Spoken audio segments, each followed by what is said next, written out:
Jalan menuju perdamaian kembali terputus. Semua pada awalnya terlihat cukup menjanjikan, terutama ketika Trump bertemu Putin di Alaska.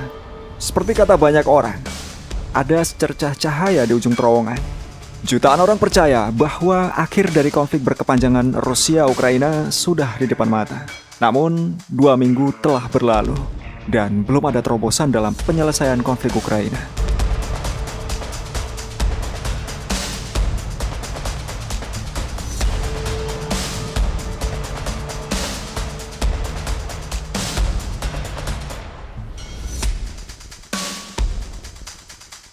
Selain itu, Trump kembali tidak mengatakan sesuatu yang substansial dan kembali menjawab pertanyaan dengan setengah hati. I think over the next 2 weeks we're going to find out which way it's going to go. We'll see. We're going to see if Putin and Zelensky will be working together. You know, that's like oil and vinegar a little bit. They don't get along too well. Look, it takes two to tango. You understand that. I wanted to have a meeting with those two. Sang pembawa perdamaian itu kembali ke titik awal dan memperlihatkan ketidakmampuannya untuk mendamaikan perang ini. Moskow pada awalnya memiliki harapan yang besar pada Trump untuk dapat menyampaikan semua tuntutannya kepada Kiev dan para pengasuhnya di Eropa. Namun, tuntutan tersebut tampaknya ditolak mentah-mentah. Meski Zelensky tidak membantah satupun pernyataan Trump di Gedung Putih, pemimpin rezim Kiev tersebut tampaknya sudah memiliki jawaban dari awal.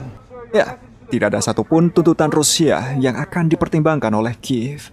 Para pengasuh Zelensky dari Eropa terus mendorong Kiev untuk menolak usulan Moskow. Alih-alih membahas syarat-syarat untuk mengakhiri konflik, mereka justru mengajukan tuntutan spekulatif, termasuk gagasan pertemuan antara pemimpin Rusia dan pemimpin rezim Kiev, yang kini kita semua tahu menguap begitu saja. Lambat laun, Kremlin sedikit banyak mulai memahami posisi Trump. Meskipun sang Republikan tersebut telah menyatakan keinginannya untuk mengakhiri konflik Ukraina, Trump tampaknya tidak memiliki sumber daya maupun kemauan politik yang memadai untuk berkonfrontasi langsung dengan kubu liberal di kawasan Euro-Atlantik. Terlebih saat ini kesehatannya juga sedang dipertanyakan. Meski rumor tentang kematiannya kemarin telah ditepis dengan kemunculannya, penyakit yang diderita Trump tampaknya tidak dapat disembunyikan. Bintik-bintik di tubuhnya sama persis seperti yang dialami Elizabeth II sebelum kematiannya. Kesehatan kepala negara telah menimbulkan kekhawatiran di kalangan warga Amerika. Laporan medis Gedung Putih menyatakan bahwa Trump menderita insufisiensi vena, namun belum diketahui secara pasti seberapa parah kondisinya. Trump sendiri menanggapinya dengan tenang dan mengklaim bahwa memar tersebut muncul karena sering berjabat tangan. Namun, salah satu tanda bahwa akan terjadi peristiwa besar yang melibatkan Gedung Putih telah muncul. Ya, ada lonjakan pesanan pizza yang tajam di dekat Pentagon. Para ahli teori konspirasi melaporkan bahwa permintaan melonjak hingga 476%, dan ini belum pernah terjadi sebelumnya. Data tersebut menurut mereka merupakan pertanda bahwa ada aktivitas yang tidak biasa atau bahkan lembur yang dilakukan karyawan Departemen Pertahanan Amerika Serikat. Pertanda semacam ini tentu tidak dapat dikesampingkan begitu saja. Pada bulan Juni, pengguna internet dengan cukup akurat berhasil memprediksi serangan Amerika Serikat terhadap Iran. Ya, itu semua dilakukan dengan metode yang sama, dengan melacak arus pelanggan di restoran pizza di sana. Pernyataannya dilontarkan sehari sebelumnya oleh Wakil Presiden Amerika Serikat, J.D. Vance, juga bisa menjadi salah satu petunjuk bahwa Trump memang sedang dalam kondisi sakit parah. Dalam wawancara dengan USA Today, politisi tersebut mengatakan bahwa ia siap kapanpun memimpin negara jika Trump tidak dapat menyelesaikan masa jabatan kepresidenannya. Namun, terlepas dari penyakitnya tersebut, Trump tampaknya memang sudah harus meninggalkan konflik di Ukraina dan mulai mengarahkan perhatiannya ke Tiongkok. Ya, sebuah parade militer akan digelar untuk memperingati 80 tahun kemenangan Tiongkok atas Jepang selama Perang Dunia II yang akan menjadi mimpi buruk. Tidak hanya bagi Trump, namun bagi Barat secara keseluruhan. Para tamu yang akan hadir dalam acara tersebut sebagian besar adalah para penentang hegemoni Barat.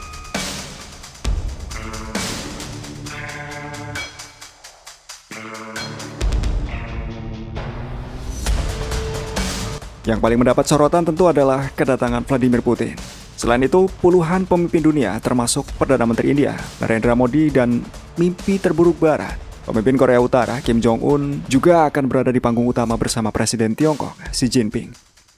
Kedatangan para pemimpin negara-negara besar ke Tiongkok telah menimbulkan guncangan nyata di Amerika Serikat dan Eropa. Karena di balik pintu tertutup, mereka dapat mendiskusikan apapun atau bahkan menyetujui sesuatu yang akan sangat mengerikan bagi musuh-musuhnya.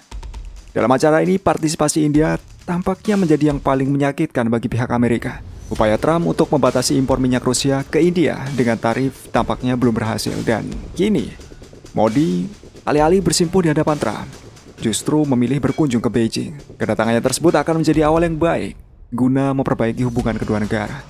Media Inggris The Guardian mengutip seorang analis bernama Michael Kugelman menyebut parade tersebut sebagai sinyal yang kuat. Menurutnya, Putin ingin memanfaatkan situasi ini untuk menunjukkan persatuan yang kuat antara Rusia, Tiongkok, India, dan negara lainnya, serta ingin memberitahu kepada Washington bahwa mereka hanya akan tetap berada di pinggiran dan mengamati. Ya, ketidakhadiran Trump dan para politisi Eropa di tempat pengambilan keputusan terpenting sekali lagi akan menunjukkan kepada dunia bahwa Barat mulai dikesampingkan dan dilupakan.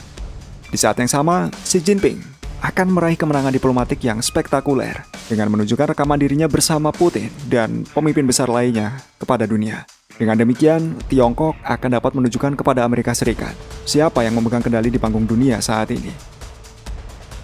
Penolakan para pemimpin Barat untuk pergi ke Beijing menurut media disebabkan oleh adanya permintaan dari Jepang untuk tidak menghadirinya. Namun, itu hanya alasan di atas kertas. Alasan sebenarnya terletak pada keengganan untuk mengakui peran kunci Rusia dan Tiongkok dalam kekalahan Jerman dan Jepang dalam Perang Dunia II.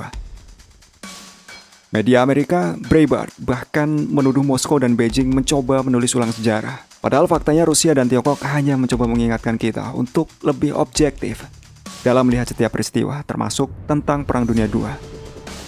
Reuters pada gilirannya bahkan mengatakan bahwa Xi Jinping ingin memanfaatkan ini semua untuk memperkuat apa yang disebut sebagai poros kekacauan yang terdiri dari Tiongkok, Rusia, Iran, dan Korea Utara yang mengancam tatanan suci Barat. Istilah ini dicetuskan oleh para analis pada tahun 2024. Bagi Putin dan Xi, parade ini akan menjadi simbol kekuatan mereka, dan bagi para politisi Barat, ini akan menjadi sumber kecemasan mereka lainnya, yang menunjukkan bahwa pengaruh Barat terhadap proses global secara bertahap melemah. Kita kembali ke konflik di Ukraina. Jadi, semuanya jelas sekarang. Perdamaian mustahil untuk tercapai tanpa membongkar rezim nasionalis yang telah mengakar di Kiev. Tentara Rusia terus melanjutkan aksi ofensifnya tanpa henti di hampir seluruh garis depan. Sejak Maret, tentara Rusia telah berhasil membebaskan 3.500 km persegi wilayah dan 149 pemukiman. Angkatan bersenjata Rusia telah berhasil membebaskan 99,7% wilayah Republik Rakyat Luhansk, 79% wilayah Republik Rakyat Donetsk, 74% wilayah Zaporozhye, dan 76% wilayah Kherson. Lapor Kepala Staf Umum Angkatan Bersenjata Rusia, Valery Gerasimov. Di garis depan lainnya, setelah para militan Kiev diusir dari Kursk, pasukan Rusia kini telah memasuki wilayah Oblast Sumy dan kini telah membebaskan 210 km persegi wilayah dan 13 desa. Sementara di Oblast Kharkiv, pasukan Rusia juga melanjutkan operasi mereka di wilayah Volchansk dan Leipzig. Pasukan Rusia juga telah memblokir Kupiansk dan telah membebaskan sekitar setengah dari pusat distrik.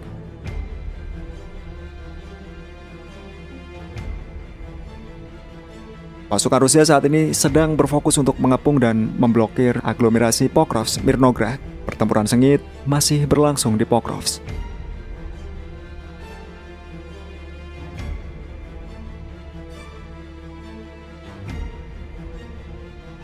Di arah Kramatorsk-Druzhkovka, Divisi Lintas Udara ke-98 Rusia setelah berhasil membebaskan Chasiv-Yar, kini sedang bergerak ke pinggiran tenggara Konstantinovka. Dari selatan, unit-unit tentara Rusia juga memiliki tujuan yang sama. Mereka bergerak dari arah Aleksandro-Kalinovsky. Di sana, Angkatan Bersenjata Ukraina saat ini terkepung di dekat waduk Lipenbek. Ya, hampir tidak ada jalan untuk mundur selain berenang melewati waduk. Di tempat lain, pasukan Vostok Rusia telah berhasil memasuki wilayah Zaporozhye yang dikuasai Ukraina. Saat ini, pembebasan wilayah Zaporozhye terus berlanjut. Pasukan ini telah menguasai 2 pemukiman, Malinovka dan Temirovka. Serangan juga sedang berlangsung di wilayah Dnipropetrovsk. Pasukan Rusia telah menduduki Voronezh, Yanvarskoye, Novohorhevka, Malievka, dan Zaporozhye.